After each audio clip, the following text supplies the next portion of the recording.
Liverpool then. Obviously 6 points clear now in the Premier League title race. Yeah. Given how the season's gone so far, do you think that could be a game that decides the destiny of the title? Um, well, as a fan, you kind of hope so that the title goes that long. We want it to be on the edge. We want it to. Now, of course, I want Liverpool to get there in the end, but you still kind of want it to be exciting along the way. So yeah, hopefully the title race goes to the death, and then you've got a massive clash towards the end that could decide the league. That'd be great for the fans to watch. Yeah, absolutely. I mean, and Liverpool, they've done extremely well this season in spite of the contract situations of Mo Salah, Van Dijk, and Trent Alexander-Arnold. I'm curious because we were speaking to Jermaine Pennant recently, and he said Mm. that Trent's contract would be for him the lowest priority because of how Mm. crucial Van Dijk and Salah have been to this Liverpool team for years on end. Just curious, do you agree with that? Or I guess there is the argument that because Trent is a lot younger, there's a potential for, he could be Liverpool's captain for, say, 10 years. Or Mhm. if he did go to Real Madrid, there would be, higher resale value. So, what would your priority order be? Would you agree with Jermaine, put Trent last or put Trent first, Salah first? What would your order be? Um, yeah, it's a tricky question because as it stands, if you forget the ages and you look on their performances on the pitch, it'd probably be Mo most important, Van Dijk, then Trent. Hmm. But then, like you say, when you actually look at the actual facts of their situation in terms of, like you say, Trent could, he could be there a legend for another 4 years. You could sell him for bundles. Mo is not going to be around in 4 years' time. So when you look at it that way, of course, then it's almost like a totally different question. Um, but I'd still say for now, the way Mo has still set that bar, I think he's the priority because he's showing no signs of slowing down.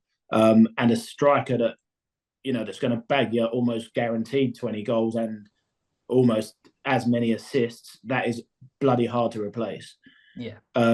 So I think overall he still has to be the priority because he's still going to be fit enough to do this for another couple of years. Hmm. But you could have the similar sort of positive comments on both the other two players at the same time. Yeah, I mean, because with Trent as well, I think Jermaine was saying what he gives in attack is sometimes, you can't replace that, but there's Mm. been a lot of criticism over Trent's defending in recent years. But I think to be Yeah. fair to Trent, he has improved on that aspect quite a lot this season. Do you think Mm. a lot of the criticism towards Trent's defending has been unfair? Do you think he's also come on leaps and bounds in that regard? Um, well, look, he's never been and never going to be a natural defender. That's not the sort of player he is. I think he has improved, like you say, but it's just typical. Everyone wants to jump on someone's negative. He's one of the best we've seen going forward. But of course, people talk about it. But everyone just loves sticking their boot into the negative.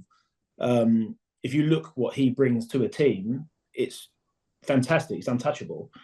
Yes, and if you're the manager, do you sort of say, well, look, he's going to make a mistake every now and then, but at the same time, between mistakes, he's probably got another 2 or 3 assists. Hmm. So you've got to weigh the whole thing up and not just jump on his negative side.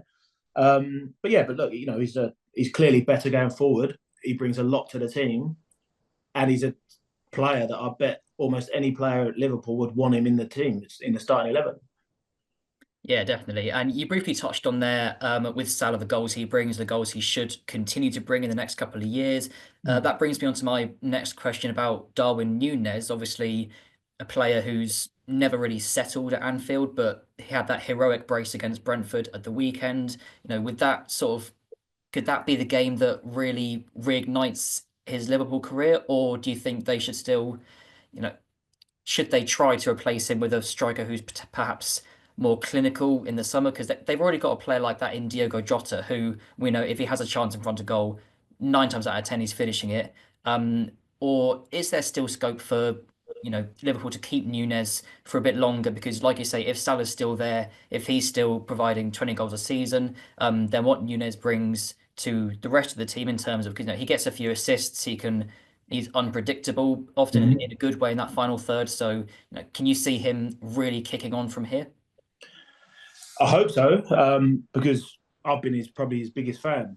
I love him. I certainly don't want him to go anywhere. I think he causes defenders endless headache.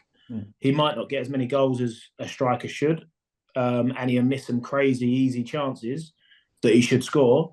But then, like you say, he will then do something absolutely crazy and score a goal that no one else can score.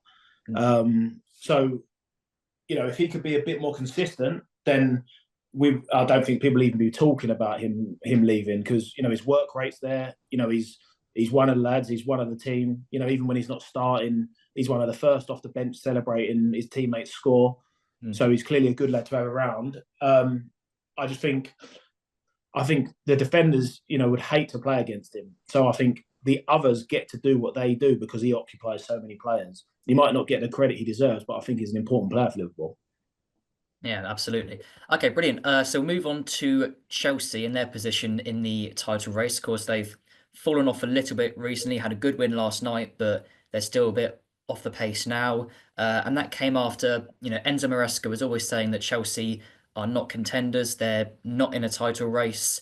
But I think everyone else at the time saw, well, you're second or third in the table. You are in a title race. So Enzo Maresca was being honest, he genuinely thought that Chelsea weren't contenders and now he's been proven right? Or were there some mind games in there that have now backfired on him? Um, he probably initially said it to sort of keep the pressure off his team, Mm. like a manager would like to deflect it from. But in the back of his head, he probably had a bit of element of truth in there as well. Mm. Um, he, to go from where they were last year to challenge for the title till the end of the season this year or this season would have been highly unlikely. Yes, they put in some great performances and they was doing it consistent, so they had the right to be, like you say, second, third, and fourth or whatever. But to challenge for the title, you've got to do it almost every week. So he probably kind of expected them to fall away at some point. So he just probably had a calculated guess at the same time as taking the heat away from his players. Mm. Yeah, and speaking about Chelsea's overall performances, I mean, key to their rapid rise has been they score so many goals, Chelsea, and Mm. that's in spite of the fact that they've never they signed Nicholas Jackson a couple of years ago. He's really come into his own this season, but Mm. they were tipped to sign a striker last summer.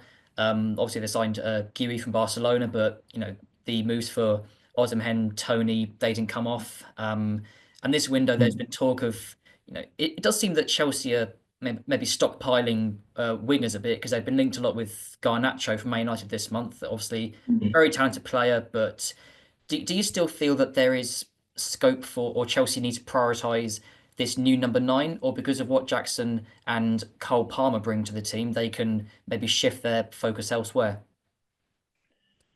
Yeah, like you say, Cole Palmer's changing things. Nicholas Jackson's turned up, which he did it on and off previously, but now he's doing it more consistent, which is what they need. Mm. So, whenever the striker's playing well and scoring goals, and you sort of forget that they still kind of need a striker. But I think they could do with someone. Um, Clearly not as desperate as they did a couple of years ago.